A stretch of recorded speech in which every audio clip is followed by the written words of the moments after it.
The hard truth that a lot of young men don't want to hear but need to hear is if you spent half the time you spend chasing women, going out to bars, going to the clubs, going out to parties, spending time on Snapchat, spending time on Tinder, if you spent half that time chasing women, on pursuing your purpose as a man, on working hard, on personally developing yourself, on becoming the best version of yourself, you would be successful by now. You would live such a better life, man. And I make these videos because I want to cut through the fucking bullshit and noise of the self-improvement space. Because I got into self-improvement 3 years ago when my sister passed away. That's what this tattoo means. I got into it because I was lost in life, right? What ended up happening is when she passed away, she died in a car crash. And a visualization I kept going through my head that whole entire week. I spent a whole entire week just in bed thinking about life. A visualization that kept going through my head was, I was thinking about, if I went through what she was going through, what would I have thought in my last moments? Like, if I got into a car crash tomorrow and I was taking my last breath on the pavement, would I be happy? Would I be content with the life I lived? Or would I be begging God for one more day? Because I was distracted. Because I was chasing women. Because I never actually pursued something that filled me up as a man. And women don't fill that void you have. Only becoming the best version of yourself does. The very point of the Maslow's hierarchy of needs, which is basically this breakdown of what you're naturally trying to achieve as an individual, especially as a man, is self-actualization, and self-actualization is the best version of yourself. And I realized I wasn't becoming the best version of myself. I was just chasing women. And even the work I was putting in to try to become the best version of myself was just in hopes of getting women. And so I realized in that moment, in that week she passed away, that I would have be begging God for one more day because I was living out of alignment with the best version of myself. And so I made that fucking change. And the thing is, for so long, some of these self-improvement videos, some of these self-improvement influencers led me down the wrong path. Why? Because a lot of their videos, they teach you how to self-improve, how to make money, how to get in better shape, in the hopes of getting women, in the hopes of some type of lustful desire, right? But that leads to a life of unsuccessfulness. In my belief, you can make $1 million. You can buy your dream car. You can win a competition. You can achieve whatever you believe is your purpose in life. But if you don't have somebody by your side, it's never going to feel that good. If you ever listen to Chris Bumstead, 6-time Mr. Olympian, he always says that winning wouldn't feel as good if he didn't have his wife by his side. Right? But the only way he attracted that right woman into his life is because he pursued his purpose. He pursued his vision. His number one goal was the best version of himself. He didn't do that though. He didn't try to become, he didn't pursue bodybuilding because he wanted to attract women. Maybe a part of it was that, but it wasn't his number one purpose. But he attracted the right woman into his life because his number one purpose, was his success in life, was the best version of himself. And so naturally he attracted the right one. But the mistake a lot of these self-improvement people make, and a lot of these self-improvement videos will lead you down, is making the end goal woman. And I understand they have to make it that way to attract you into their video and get you to watch their stuff, because that's a lot of young men, all they desire is just fucking sex, man. It's just woman. But let's be honest, a nut feels good for 5 seconds, and then you feel empty and tired after, and you just want to go to sleep and wake up and go back to work the next day, right? Like, at 21 now, I don't give a fuck about a nut. I really don't. It doesn't feel good. I would rather make a woman feel good than make myself feel good. Honestly, I get more pleasure out of that. I'll be quite honest with you. But I only got to that point, man, because I switched my cups around. What do I mean by cups? My number one cup, the mistake I made, my number one cup, my number one purpose cup became woman. My number two purpose cup became achieving my purpose, right? Achieving some type of vision, some type of goal, becoming the best version of myself as a man, okay? And so because my number one cup was woman, all I wanted to do was bust a nut. All I wanted to do was get that validation from that woman. All I wanted to do was get with a woman. And so I just fucking filled out that cup, and then that, some of it overflowed into my work. I would get some inspiration from her. I'd get some validation if we did fuck, and then I'd be more motivated to work and become a better version of myself. But the thing that ended up happening is women are so smart. They don't want her, she doesn't want to be your number one purpose, man. She doesn't want that. She doesn't want to be number one. Read the book, The Way of the Superior Man by David Dieta. Women don't want to be number one, no matter how bad, how much she says she wants to be number one. They don't. She wants number one to be your work, your purpose, your vision in life, becoming the best you. Because when you switch those cups and number one becomes purpose, work, and etc., then you overflow with abundance into her. And now you're actually pursuing woman and pursuing her out of a state of abundance and out of a state of love, and no longer out of a state of lack and insecurity, right? Because if she's cup number one, now you're pursuing her out of a state of lack and insecurity, okay? Because cup number two is your vision, your purpose, etc., your work as a man. So you need to switch those fucking cups, man. If you're chasing woman, imagine all the time and energy that you're putting into that. Imagine if you put that into work. How much more fulfilled would you be in life? Because I measure fulfillment, I measure success in life by the vibration I achieve through my daily process every single day. I don't measure fulfillment by an end goal. I don't measure fulfillment by getting with that woman. I don't measure fulfillment by how much money I make or what car I end up driving and buying. I measure fulfillment by, do I go to bed that night in an enlightened state? Because enlightenment is the highest vibration. But how do you achieve enlightenment? There's two ways. Number one is through orgasm, and that lasts for about half a second. By the way, enlightenment simply means when there's no thoughts in your mind. That's why yogis go to the forest to meditate, so they can clear thoughts from their mind. And they literally are able to control their mind so well that zero thoughts come to their mind. That's what that state of enlightenment means. And when you bust a nut, when you orgasm, there are zero thoughts in your mind, anywhere from like half a second to a second. That's a state of enlightenment. The other way to get a state of enlightenment is through flow state, okay? It's through work. When you're in the gym, you feel amazing because you're in a flow state. You're not thinking much. You're just pumping weight, right? You're in an enlightened state, okay? And number three is through meditation, but I don't want to be a fucking yogi, buzz my hair, and go into the forest, okay? That's not me. So there's two ways to reach a state of enlightenment. Okay, but which one makes more sense? Which one makes more sense? To reach that state of enlightenment through busting a nut, or to reach that state of enlightenment through work? Which one is going to pay you more dividends for the rest of your life? Clearly, the work, because it is impossible for you to work on your physique, go to the gym, put in work on your business, and not see a result. You will always get paid for the work you put in. It may not be right away, but in 3 to 6 months from now, the actions you take will pay you. Success will lag behind you, so of course it's going to take time, but they will pay you, man. But if you put work in the woman, and you understand this, you have given everything to some relationship, you've given everything to some woman, you've given your whole heart to them, and they still left, they still broke it, they still cheated on you. And that's what happened to me. I gave everything to this one woman.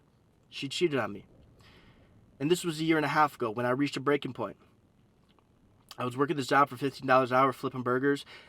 I remember the night after I found out she cheated on me, I broke up with her at like 3 a.m. I went into work the next day at 5 a.m. flipping burgers, just holding back tears. I couldn't fucking stand life. I quit that job that day. I know I need to make a fucking change, man. I was just so fucking lost in life, and what I ended up doing... Sorry, guys, my camera overheated. But what I was saying is, what I ended up doing is... I deleted Snapchat. I made a commitment to myself to stop talking to women, to not even entertain a relationship at the time. I stopped going out to bars, to clubs, to parties. I had to cut off friends. I deleted Tinder and whatever dating apps I had. I unfollowed all women on Instagram. I didn't want to think about a woman because I had such a strong lustful desire. I did. I'll be honest. I do. And you do too. It's fine to have lust. It's a natural human fucking thing. But the thing is, if you can't control that lust... It's not about what you need to do, it's about what you need to stop fucking doing most of the time when you want to make a change. So it's not about how do I control my lust, blah, blah, blah. No, it's just what do you got to stop doing? Stop allowing the distractions in your life, right? That's going out, that's Snapchat, that's Tinder, that's following these girls on Instagram, that when you see them, you get, this lustful desire triggers, and you're like, oh, I want sex, and et cetera, et cetera. And it just keeps you stuck in a fucking loop, man. So I cut that out completely for a year, and all I did is I just focused on this vision I had, which was doing this bodybuilding show. And so I did that bodybuilding show, right? I fucking locked in. I changed my life, man. I took my social medias from like 10,000 followers to over 300,000 followers. I started my first business that has now maybe over 100 grand. And I just wake up to a life I love every single day. Like, it completely changed my life when I decided to cut out fucking women for a complete year and just lock in on my purpose, lock in on a vision. Because women are simply a distraction. And they're especially a distraction if you attract the wrong one into your life, because now you have relationship problems, right? Because you attracted her out of a state of insecurity, out of a state of lack, because you were personally developing. You were only doing things to try to attract her. And so once you get her, she becomes number one priority, okay? And you're coming from a state of lack. You're coming from a state of insecurity. And she realizes that, oh, I'm number one in his life. You know, I don't want to be that. They don't want to be that. Even if they aren't consciously thinking that, their subconscious mind is still telling them that. It's naturally wired in them. It's naturally wired that way, man. And that's what you got to understand. You got to understand how the feminine mind works and how the masculine mind works. The masculine mind is focused on achieving purpose. The feminine mind is more of like a threat detector system, but also like achieving purpose in a way, but their purpose is to have a family, have kids. The reason I say threat detector system is because they need to detect threats in the possible man they're going to have kids with, and, you know, from predators that may attack their family, guess the best way to put anything that could go wrong. That's why they're overthinkers most of the time. But men, their purpose is work. It's building, right? You feel happiest when you're in the gym. You feel happiest when you're building and becoming successful, right? So realize that, man. Realize that you shouldn't be doing that to hopefully attract women. Because again, then you attract the wrong one. But when you solely focus on your vision, your purpose in life, you will naturally filter out the wrong ones and the right ones. The right one will see the life you're living, and she'll want to be a part of that. But if you're only doing those things to hopefully attract her, again, you get in that relationship for the wrong reasons. And then it ends up failing. And then you end up teaching yourself that putting in work, putting in time, putting in effort isn't worth it. Because you did it just to get a woman. So stop lusting over women. Transmute that sexual desire into your work. And that comes down to changing your mental framework, man. Just realizing that if you just pursued work, if you just pursued your vision, if you just pursued your purpose, the right one will fall in line, man. You don't have to go seeking for her. She will fall in line. The universe, God, whatever you want to believe, will send the right one to you when you get on that path, when you get aligned. The way you do one thing is the way you do everything.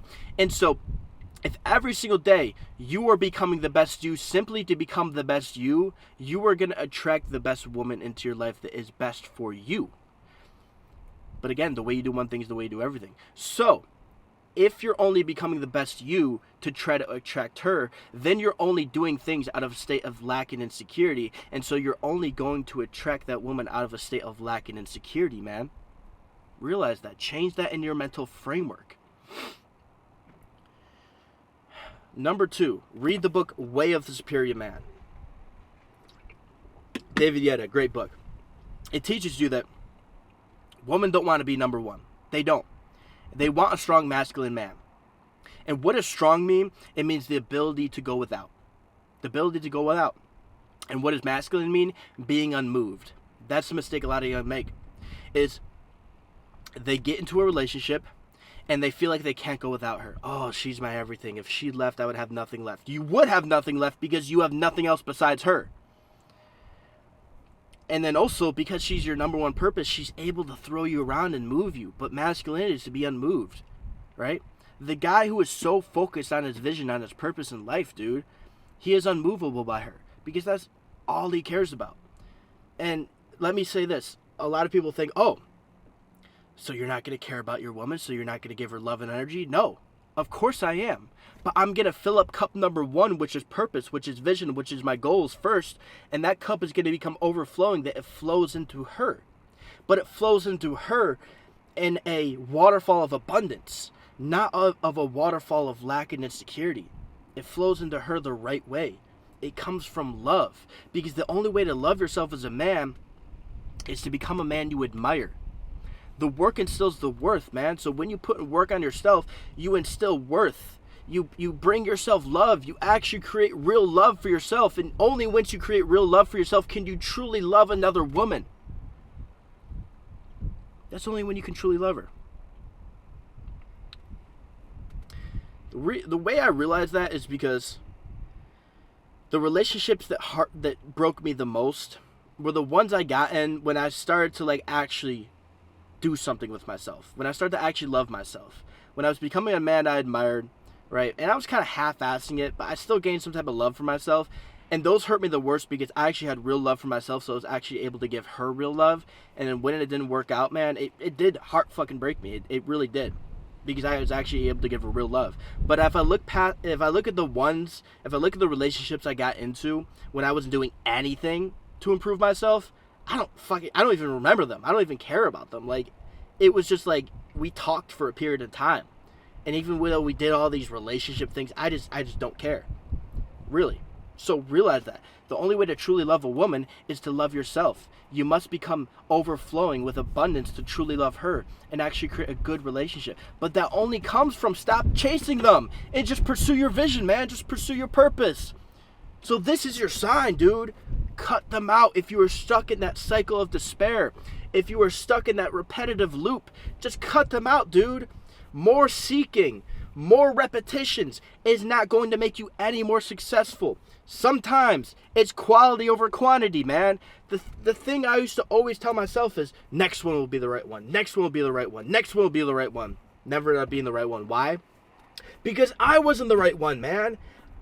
I wasn't the right individual. You attract what you put out there, man. And so if you are still, you know the best version of yourself is here, but you're right here, you're going to attract the person at this level into your life, even though you're trying to get here, even though you see yourself here. Does that make sense? You're not going to attract the person you need. You got to get in alignment with that best you, because only then can you attract the right one. Only then will she love you for who you truly authentically are. And that's the mistake a lot of self-improvement influencers and videos led me down. Is they said basically portray this image. Do these things to get that woman. And so I wasn't actually in alignment. I was just portraying a fucking image to attract her. I wasn't truly me. I really fucking wasn't. So lock in on your work. Lock in on that vision you have for yourself. Lock in, bro. Because I'm telling you, that work is going to instill the worth you were looking for. It's actually going to fill that hole you have inside of you. That's why you're chasing women. Because of that hole. But if you transmute that desire you have, that lust, that sexual energy into your work, you're actually going to fill that hole with real fucking love. And that's how you live a successful life. Because I measure success on a day-to-day basis. I don't measure success on an outcome. I measure success on my identity. And that identity, part of that is what vibration do I reach throughout the day. The highest vibrational state is enlightenment. And there's 3 ways to get in a state of enlightenment. Number 1 is through orgasm. Number 2 is through a flow state. And number 3 is through meditation. Number 3 doesn't work because I don't want to become a fucking yogi and go to the forest. I don't got time for that. Number 2, orgasm lasts half a second to a second. And number 3 is through work. Which one makes the most sense to reach a state of enlightenment? The work, man. Becoming the best you on a day-to-day basis. And achieving that highest potential you have every single day, which is that state of enlightenment, which is self-actualization, actually becoming the best you through your daily actions, your daily process. And what do I mean by enlightenment? Enlightenment is when you reach a state of zero thoughts, okay? And if you ever notice when you hit the gym, when you get into a flow state on work, you're not thinking about anything. And the same goes when you bust a nut for half a second, for a second, you're not thinking about anything. You're just like, ah. But which one actually pays you dividends for life? Which one is actually going to give you the love you need, man? Actually fill that hole. The work is going to instill the worth, man. Fill up the cup of your purpose. Fill up the cup of the goals you have. All of that shit first. before you decide to fill up the cup of relationship, man. I believe relationships are great. I believe having a woman by your side is a big part of success. I believe that I could go achieve everything in life, but if I don't have a good woman by my side, it's not going to feel as good. It will still feel good, but it won't feel as good. But the only way to attract that woman, man, is if cup number one is purpose and not woman. It's the only fucking right way. And that will pay you dividends. It really fucking will, man. So cut the bullshit out. 5% of success is what you do. 95% of success is what you don't do. So what do you have to cut out? What is distracting you? Naturally, you are a focused human being. Naturally, our natural state is focus. But it's the distraction of the Snapchat popping up, from that girl that hasn't texted you back, from the Tinder notification, from going on Instagram and seeing fat asses and titties and stuff like that, from allowing yourself to watch porn. If you just cut that shit out, then you have no other option but to pursue your goals and become the best you. And that's what I did for that year, a year and a half ago. Changed my life. And I'm still doing it. I'm still doing it even now. I deleted all the apps. I don't got Snapchat. I'm unfollowing other girls on Instagram because I realized that one thing. And I've never been more happy with my life, man. I love you guys. I'll catch y'all in the next PR Talk. Peace.